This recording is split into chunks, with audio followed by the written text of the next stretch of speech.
a very crucial, vital time in one's life where the enemy really does attack their identity the most, if he has not already tried to send a headshot when they were younger, is puberty. I do believe that's a vital stage in the youth's life that isn't always stewarded well by the adults around them or met and received well by the adults around them. I don't know where this tradition of not speaking on things and being silent. I understand the previous generation. They believe that silence was the answer because I came out fine, you should be fine, but they don't understand the manifestation of what they're seeing the youth suffering with so many different things is because of the said silence or not speaking or addressing things in real time, because during that puberty is a make or break. What you choose to ignore or what you don't tend to will come back to bite not just your child but you in the butt later on, especially when 18 those things manifest. That is a time where they're in their preteen. Satan lays the groundwork, the foundation, sows a lot of seeds that are dormant, and a lot of times he is banking on you to allow yourself to be used as a weapon against your own child because you could not steward that season well or your conversation or have self-control over how you use your tongue and your words. And instead of getting into agreement with God, you get into agreement with the enemy, and you also make your child a target for Satan and also predators. They're banking on estrangement. They're banking on um, the lack of communication, not having that type of emotional support, spiritual support, a real foundation where you can come and talk to, they can come and talk to you, and they can come and talk to you about just about anything. Correct me if I'm wrong. If you ask some people or their youth how was that coming into like adulthood, they learned early that they were ostracized, treated as a villain, treated as if they were trying to be fast or do something because their bodies that are changing they had no control over. But because, once again, the previous generations dealing with silence, they don't realize a lot of times they were projecting their own shame, guilt, and it's no shade. It's just an awareness that we gotta do better, because if you didn't have no conversation with your child directly or the youth around you on your personal relationship with sex and how you came into knowing about it and how you know your relationship with it, sometimes the uncomfortable conversations, nobody wants to rehash and relive things if it wasn't a pleasant experience, or you were exposed too early at a young age.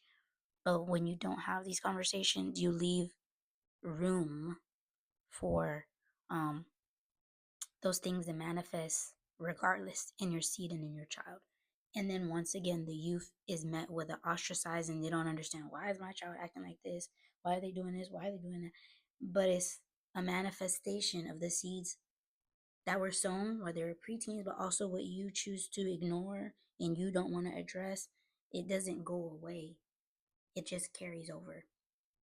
And I say that because um, a lot of times the youth is not respected. They don't get the respect that is deserved because they're taught that at some said age, when they're able to provide some type of financial or come into themselves, then they have a voice, then they could be taken seriously.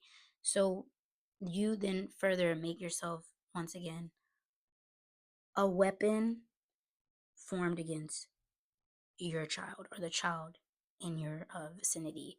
And then you also make it where they know you're not really a trusted individual to talk to, because you might have a tendency to gossip and not steward your conversation well to other people in church, friends, family, neighbors, and you don't really understand how many predators are really walking amongst us men and women in a lot of these spaces.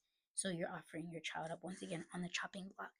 And then once they leave home, if you haven't had periodic check-ins, because you need to have periodic check-ins when in regards to sex, their identity, their body, what are they exposed to, what do they know, what's going on with them, and you have to really like grit down and make sure you don't allow your ego to overshadow and push away that line of communication, because once they're out of your sight, all them seeds that was sown that if you didn't tend to them or even know they were there, they definitely manifest. And the sad thing is, you really wouldn't know half the things the youth are battling or facing when they leave home out of your sight, because you already made yourself culprit number one of a person not to be trusted to talk to or go to for real life, like advice or to try to sort things out. And it just sometimes pains me because that's an area, a system that really operates very fluidly, because Satan has been doing it for such a long time, and then people are like not tending to it. Open gate, open door, and he's just really out here trying to sift and attack the youth. But you don't have conversation, you can't expect them to just know and figure it out, and then you put the youth on the chopping block, and then you're confused on why they battle with so many different ailments when it comes to the state of the mind, and how they show up in the world and identity and things like that. A lot of times, if we like circle back to puberty, the uncomfortable conversations were not had, and it could be a result to because the previous generation, same thing.